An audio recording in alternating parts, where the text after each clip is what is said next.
Este como sermón está basado en el tema del campamento de allá de Oaxaca. Le había yo preguntado a Tacho si me iba a tocar dar un devocional o algo, porque pues a veces es lo que pasa y pues él me había comentado que ya tenían alguien para todos los devocionales, pero me dijo, prepara algo de todas maneras por si acaso alguien se enferma. Entonces, este sermón es más o menos la idea de lo que iba a ser para el campamento, pero creo que pues es algo que aplica bien a pues cualquier circunstancia a final de cuentas, no nada más a un campamento. El tema del campamento de Zafra se trataba acerca de lo práctico, que es el cristianismo. Y para mí ese título, pues sí, sonaba, digamos, un tanto repetitivo o redundante, porque el cristianismo de por sí es práctico. Entonces, ¿por qué el énfasis? Pues porque muchos creen ser cristianos, pero en la práctica no se nota. Muchos creyentes en la actualidad han divorciado sus creencias de sus vivencias. Muchos creyentes piensan que puede ser cristiano sin actuar como cristiano. Y por lo tanto, pues creo que hablar del tema pues es importante pues en cualquier contexto para cristianos, no nada más para campamento. Vamos a hacer una dinámica un poco sencilla ahorita. Alcen la mano los que tienen algún espejo. Algún espejo. El che, ese es mi negocio. Bien. Pregunta, ¿por qué no lo usaron esta mañana? El que más tiene espejo es el que menos se arregla. No, ahora, de los que tal vez no alzaron la mano, o incluso los que alzaron la mano, pero ¿cuántos han usado el celular en modo selfie para verse como si fuera un espejo? Yo lo uso apagado para el reflejo de la pura pantalla, ¿no? Sí, a veces cuando me rasuro lo pongo también así. De los que son de la edad de Mario, que no conocen lo que es un celular y un espejo. ¿Cuántos usaron el reflejo del agua en sus tazas para verse? Bien, lo que quiero que noten es que todos de alguna forma u otra sabemos cómo nos vemos, porque hay varias cosas a nuestra disposición que sirven para ver nuestro reflejo. Y probablemente pues todos aquí nos hemos visto muchas veces en el espejo. Probablemente todos aquí incluso tenemos cientos, si no es que miles de fotos guardadas en el celular o hasta en la nube, que pues nos hemos tomado o que nos han tomado. Y si el número se les hace exagerado o no me creen, esperen algunos a tener novia y su mamá va a sacar un álbum de chorrocientas fotos tuyas de bebé sin censura. El punto es que vivimos en un tiempo en donde ver nuestro rostro o nuestro reflejo pues es algo muy común. Probablemente no hay día que no veamos nuestra cara reflejada en algo. Y algunos como Chive pues le ven la cara a diario, ¿no? Decía, vivimos en un tiempo en donde ver nuestra cara pues es algo común, es algo de diario. Muchos de ustedes les tocó conocer todavía a mi abuelo, pero no a todos les tocó conocer a mi abuela. Ella era muy sarcástica, podía ser muy muy dura con sus palabras. Y algo que recuerdo bastante pues es que a ella le gustaba de hecho leer mucho el libro de Santiago. No sé por qué, porque su lengua era como la que se describe aquí en Santiago, ¿no? Era un fuego que quemaba. Pero algo que me daba risa era que, pues, al abuelo, pues, los que lo conocieron, pues él no era fachoso, era alguien que siempre estaba arreglado, siempre estaba peinado, siempre se rasuraba, excepto por el bigote. Y en ocasiones, pues yo veía a la abuela sentada cerca del baño, ahí diciéndole, ay, Gil, usted es como el hombre de Santiago, se ve al espejo y se le olvida que está viejo. Ahí va la carrilla de la nada, ¿no? Cuento esta historia porque lo que Jacobo nos describe aquí, para los que se quedaron medio confundidos, San Jacobo es el latín de Sanctus Jacobus, se acorta a San Jacob y por eso se conoce como Santiago la carta. Pero les decíamos, leemos esto que nos dice Jacobo aquí sobre alguien que se mira al espejo y que luego se le olvida cómo se ve y se nos hace raro. ¿Cómo es que se le olvida? ¿Cómo se le olvida su cara? Ciertamente a mi abuelo pues no se le olvidaba que era viejo, se le olvidaban un montón de cosas, pero esa sabía que sí la tenía, ¿no? Solo que a él le gustaba arreglarse, para eso era el espejo. Le gustaba ver pues qué defectos había y componerlos, que había que peinarse y demás, ¿no? Lo que pasa es que, bueno, a mi abuela le gustaba echarle carrilla a mi abuelo y pues ella era muy fachosa. Entonces obviamente cualquier persona que se vestía bien, pues era motivo de carrilla.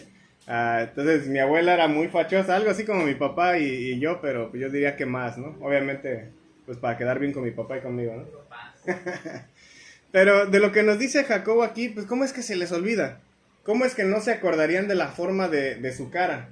O si tenían, pues no sé, unos gallitos, unas ojeras, de si estaban sucios, de si tenían un ojo chueco.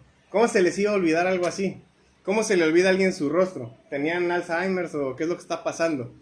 A veces, como digo, no podemos ni siquiera imaginarnos eso. Nos vemos nosotros tan seguido en un reflejo o en el celular que pues siempre nos acordamos de cómo nos vemos. Déjenles cuento algo, ¿no? En la antigüedad los mejores espejos eran de bronce. ¿Qué tan bien se puede ver uno reflejado en bronce? Este no es bronce, pero si pasáramos este para que trataran de ver su reflejo, pues sería un poco canijo. Ahí está el copero, a ver, váyanlo pasando, a ver qué tal. No, pues aunque esté medio deforme la imagen, pero se ve guapo este. Sí funciona. Deforme pero guapo. Traten de ver, por ejemplo, su reflejo en alguna de las ollas de la cocina o aquí en el copero este. Obviamente si es la de barro, pues definitivamente no se van a ver, ¿verdad? Pero si es de alguna de las de acero o como esta del copero, probablemente alcanzan a ver algo. Pero no se ve muy bien la imagen. Se ve pues un poco distorsionada. Entonces creo que le entienden la idea un poco, ¿no? Un espejo de la antigüedad no reflejaba lo mismo que un espejo actual. Ni lo mismo que la cámara ahora sí que de la selfie de un celular. Y no solamente eso, solamente los que tenían dinero podían comprar espejos. No es como hoy en día que pues hasta por 10 pesitos te compras un espejo con estuchito rosa que dice Barbie, ¿no? en la tapa.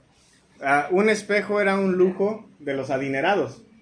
La gente que aquí, pues ahora sí que a los que le escribe Jacobo, pues no eran en su mayoría parte de ese grupo, eran gente que no iban a tener dinero, eran gente que estaba dispersada, de hecho. Entonces no era como que tenían muchas propiedades. La mayoría de las personas iban a ser pobres. Entonces, la mayoría de personas no tenían espejo.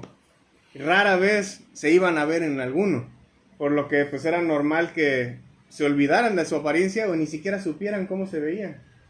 Y otra vez tal vez a nosotros eso se nos hace muy raro, porque estamos muy acostumbrados a ver nuestra cara, sabemos cómo nos vemos.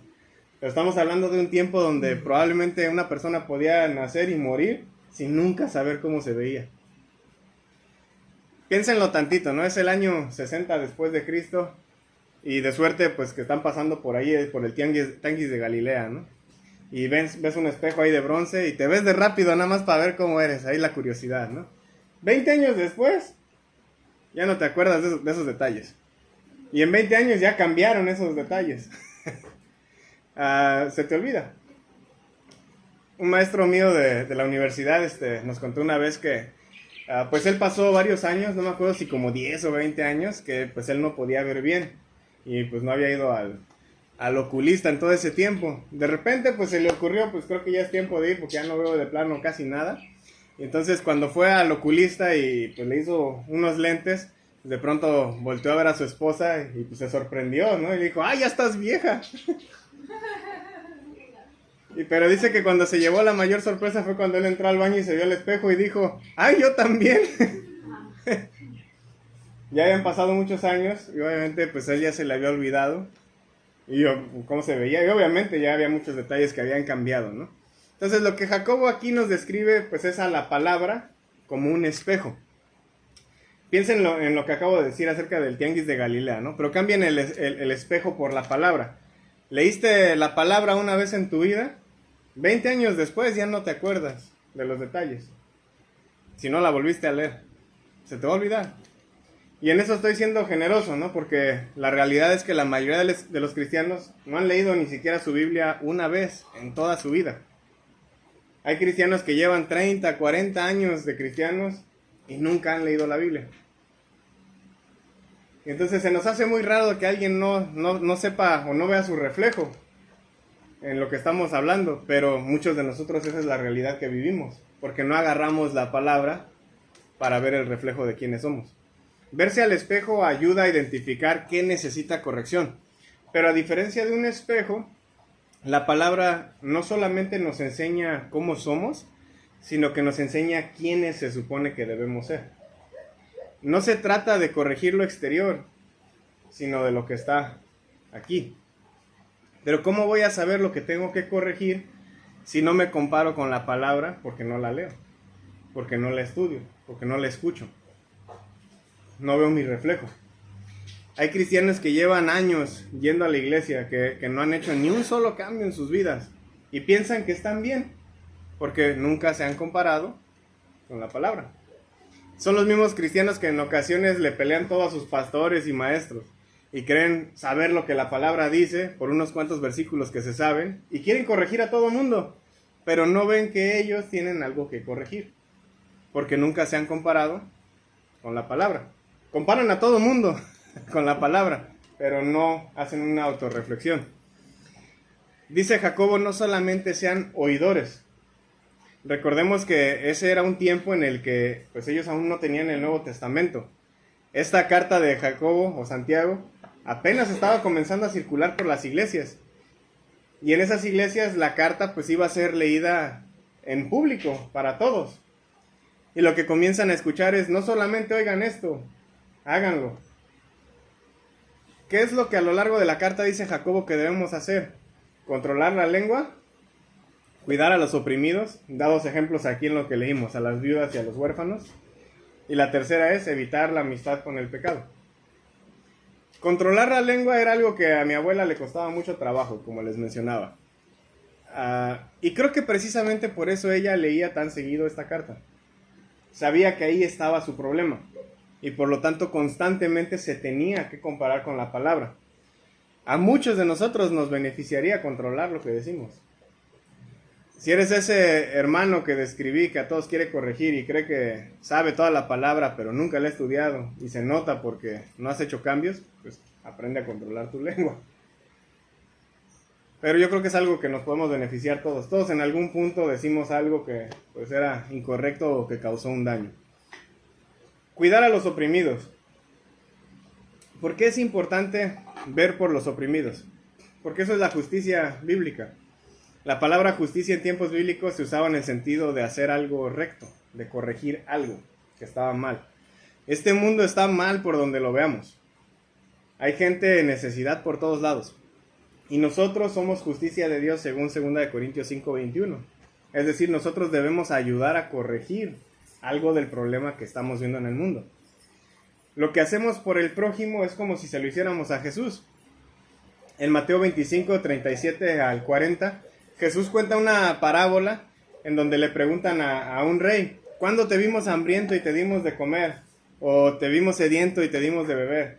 ¿Cuándo te vimos como extranjero y te recibimos? ¿O cuándo te vimos desnudo y te vestimos? ¿Cuándo te vimos enfermo o en la cárcel y venimos a ti? Y el rey les responde, en cuanto se lo hicieran a uno de estos hermanos míos, aún a los más pequeños, a mí me lo hicieron. ¿Ven lo práctico que es hacer la palabra? Pero muchas veces no vemos lo práctico en el cristianismo. ¿Saben por qué? Pues porque no lo estamos practicando. Pensamos que con ir los domingos a que el hermano que predica nos aburre y ya, cumplí con ser cristiano. ¿Cuándo fue la última vez que al oír la palabra saliste a ponerla en práctica cuidando de los oprimidos? Uno de los problemas más comunes que a veces tenemos en las iglesias es que se hace mucho énfasis en aprender doctrina, y no me malentiendan, eso es bueno, pero hay muy poco énfasis en la parte de llevarlo a cabo. Lo último que mencionaba acerca de lo que Jacobo nos dice que hagamos es no ser amigo del pecado. Y eso creo que no necesita mucha explicación. Es fácil de entender, ¿no? Pero hay algo que sí hay que aclarar. A veces pensamos que el cristianismo se trata de abstenerte de hacer el mal. Y es correcto, pero eso es solamente una parte de lo que significa ser cristiano. porque como acabo de decir, se trata también de hacer el bien a los demás. No se trata nada más de abstenerte del mal, se trata de buscar hacer el bien a otros. Ahora, cuando hablamos de la palabra, todos estamos entendiendo la Biblia, ¿cierto? Ok. Así, Alan, ya va a acabar la predicación, apenas pregunta. Déjenle doy un pequeño giro a esta predicación. Es la introducción.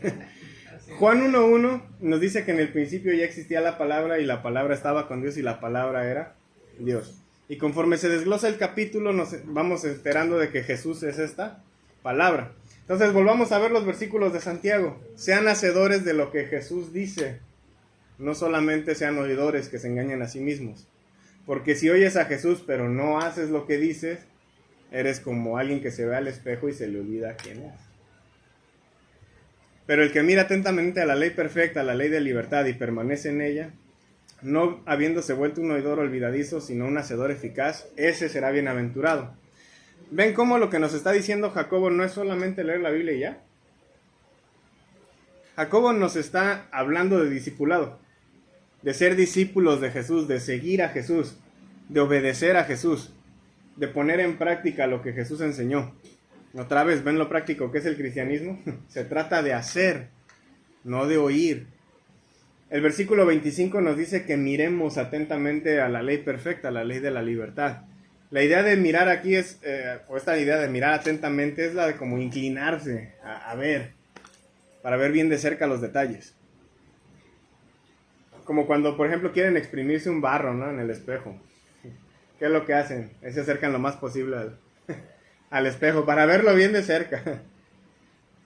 Y es lo mismo con la ley perfecta, o como dice Pablo, la ley de Cristo. Acérquense lo más posible a Cristo para ver ese defecto que tienen y puedan quitarlo. Y noten en el versículo que no solamente se trata de poner atención a la ley perfecta, sino de permanecer en ella. Es decir, no se trata de haber tenido un remojón en el bautismo para pensar que con eso ya te salvas. Debes permanecer mirando atentamente la ley perfecta para estar corrigiendo constantemente esos defectos que tienes. La verdadera religión, tal como enseñó Jesús y como nos lo enseña aquí Jacobo, no se trata simplemente de rituales. El criterio de la religión pura y sin mancha es el corazón humano. Y para Jacobo esta religión pura y sin mancha se ve de una forma clara y práctica. Controlar la lengua, cuidar a los oprimidos y evitar la amistad con el pecado. Cuando te comparas con la palabra, cuando te comparas con Jesús, ¿qué ves? ¿Ves el reflejo de Jesús en ti? ¿O estás viendo otra cosa? Y noten que no solamente se trata de ser un hacedor, sino se trata de ser un hacedor eficaz. De nada sirve ser un hacedor mediocre. Las iglesias ya están llenas de esos. Solamente el que es un hacedor eficaz es bienaventurado en lo que hace, nos dice aquí Jacobo. ¿Y qué es lo que hace? Permanecer mirando atentamente la ley perfecta. Vivir según la palabra, vivir imitando a Jesús. ¿Y qué son algunas de las cosas que Jesús hacía? ¿Alguien que se acuerde? Oraba, curaba enfermos, iba a fiestas, enseñaba, comía. Convirtió el agua en vino. Convirtió el agua en vino. Visitar a los enfermos, viudas. Ayunaba. Ayunaba. Oraba. Enseñaba. Oraba. Resucitaba o restauraba gente, incluso los muertos. Sacaba demonios. Sacaba demonios, cosas que oprimían a la gente, se las quitaban. Como dijo Jesús al intérprete de la ley, vayan y hagan lo mismo. De eso se trata el cristianismo, de imitar lo que Jesús hacía. Cuidar enfermos, ver por los oprimidos, restaurar a los que se pueda restaurar, quitarle las cosas que oprimen a las personas, alimentar a otros, y bueno, todo lo que fueron mencionando. La fiesta que incluso mencionaron, la convivencia. Todas esas cosas que hacía Jesús, vayan y hagan lo mismo.